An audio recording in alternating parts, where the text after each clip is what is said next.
Ano ang tinuturo sa atin? Sa sinabi ni Jesus sa Mateo 24:21. Pakisuyo, tingnan ninyo at bigyang pansin ang sinabi niya.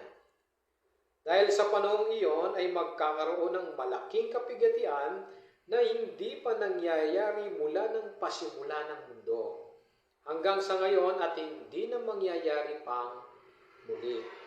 Oo, gusto ng ating Panginoong Hesus na manatili tayong gising at mapagbantay. Ang malaking kapigatian, ang pinakamatinding panahon ng kapahamakan na sasapit sa sangkatauhan. Ayon sa ulo ng Biblia, mangyayari ito sa mga huling araw o sa panahon ng kawakasan.